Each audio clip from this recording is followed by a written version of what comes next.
Hello, my name is Rommel. I'm going to give my thoughts on SmackDown for August 11th, 2023. Um, Overall, it was a decent show. I'm going to mainly talk about five segments that happened. Let me start with AJ Styles versus Karrion Cross. Overall, it was a sloppy match, I have to say. As much as I like Karrion Cross, if you can't work with AJ Styles, then that's really saying something.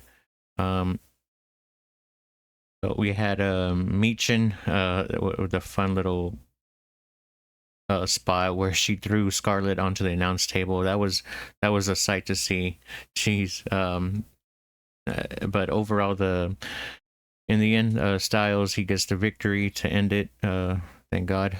Um, just not a very good match. I didn't see it as a very good match. But the right person won. As much as I would love to see Cross, get a little more. It's matches like these that show he is where he is in the card. In push wise. Um, Let me go ahead and talk about Austin Theory versus Rey Mysterio. Okay. So Theory he injures Santos Escobar and he's out for the match. It was supposed to be Escobar in Theory, and Austin takes him out with ease, basically. So he can't compete. So Mysterio takes his spot. And we have a decent match, I guess, and Mysterio gets the win, and he becomes the new United States champion. I did not like this. What does this mean for Austin Theory? Where is he heading towards now? I know he didn't do much for the United States title, where that's just where he was before getting the title and winning it, and nothing happening after that. It's just weird, seeing it. But I don't know. With Theory, who knows what's next for him? I don't know if this is Triple H's booking, because I know Vince was really high on him, and I guess he's still got a ways to go. So it was I guess premature to put a title on him this quickly, especially the United States title. They should be building that title a whole lot more. But now with Ray winning it, I don't agree with him having it either. Maybe if he's just a traditional champion, transitional champion, then maybe if he's just gonna lose it right away, I'd be fine with that. But I don't see the reason why Ray should be winning any titles at this point in his career. If anything, he should be helping the younger stars and elevating them, getting them to get victories over him, not winning titles over someone like Theory, who should be pushed a little more. But it is what it is. Like I guess. Let me go on to Charlotte versus Asuka.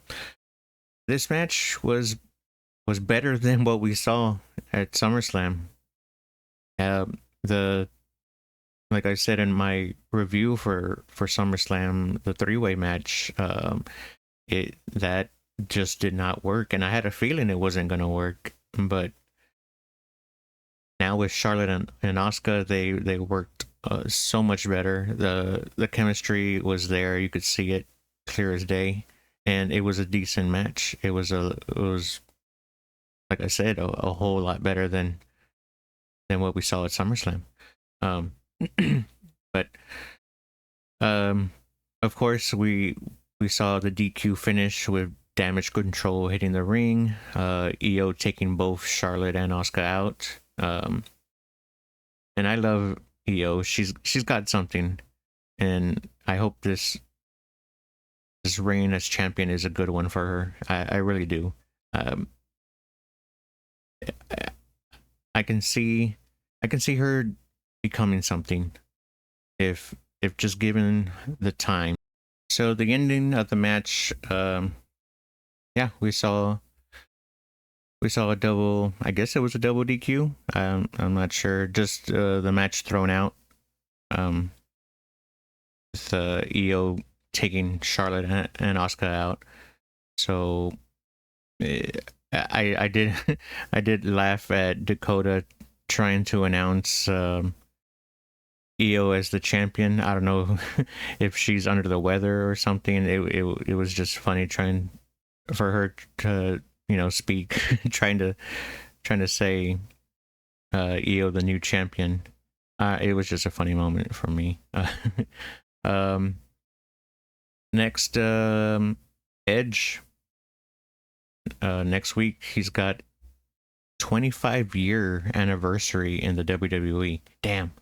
That makes me feel old because I saw his first match in WWE. Jeez. But he comes out and he says he wants to actually face someone next week. Someone he's never faced. Someone that made him come back to wrestling. And that man is Sheamus. So thanks for that, Sheamus. I'm not the biggest fan of Edge. He keeps coming back in the WWE. He leaves, he comes back. Fine, it's whatever.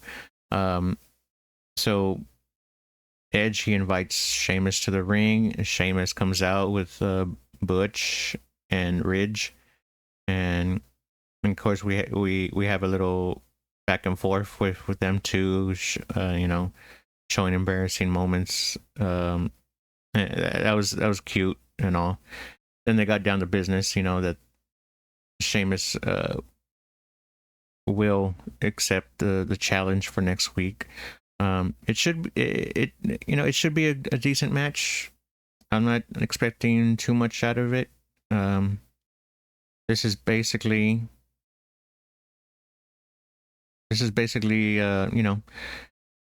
all about respect. No real storyline. Just a good match. Just a good brawling match. And I'm fine with that. As for who should win, I wouldn't mind seeing Sheamus take it, but seeing as 25th anniversary for Edge in his hometown of Toronto, it has to be the feel good moment, right? Of Edge winning the match. And then Edge doesn't need it, but it's his anniversary, so that's plain to see that will happen. And finally we had Jey Uso, Jimmy Uso, and the Bloodline segment. The segment, it was solid. I had mentioned before that Jimmy's reasoning for attacking Jey needed to be really good. And Jimmy, he comes out and says that he did it because he didn't want Jey to be the new tribal chief and to become someone as egotistical and an a-hole as like Roman Reigns. I guess you think very little of your own brother there. 37 years, but whatever. I didn't like it. But it is what it is. The segment was good. Jimmy was gonna let him super kick him. He wanted Jey to super kick him, and he could hate him if he wanted to, never speak to him again if he didn't mind, so Jimmy was bracing for the super kick, and it never came because Jey turned his back on him. So that made Jimmy leave the ring, and of course Roman started laughing and being the a-hole that he is. and then we see Jay super kick Roman. That was great. And of course, Solo he had to go attack Jay, and it was a great little moment there. And then we see Jay leave the ring, and he's calling for Jimmy to come back, and Jimmy's like, me? Yeah, come back? Okay. And so he starts going over there. He's getting ready for a hug, and bam, Jimmy gets taken out cold with a super kick by Jey Uso. That was a great moment, and for me, wow, it really helped me, get what Jey needed. It was what he really needed, and it won me back when it comes to Jey. It really did. But what threw me off was in the end, he did all that, and then Jey, gets right to the camera and says that he's out of the bloodline, he's out of SmackDown, and he's out of WWE. So where this leads, I'm guessing some rest for Jey. And like they had been saying, they want to have this match for WrestleMania, and I don't blame them. They should wait off on it. People are saying, oh, Payback's a great, it just makes sense for the pay-per-view. And I no.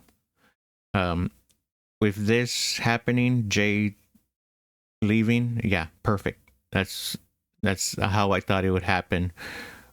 Either, Jey leaving on his own, or Jimmy taking out Jey, injuring him. Either way would have worked, but we're getting this. So how I see it is Jimmy can then, take the reins, hyping himself up, making himself credible, start talking smack about Jey for the next few months. And that finally brings back Jey, and then we have brother versus brother at WrestleMania. That's how I'm seeing it. That's how I think it should go. I don't write for WWE, but that makes sense to me. So that was it. That's my thoughts for SmackDown. If you enjoyed that, please leave a like. Please subscribe. I will be doing more videos. I have my TikToks, doing more YouTube videos as I go, trying to get up there. But until the next one, thank you guys so much. Bye.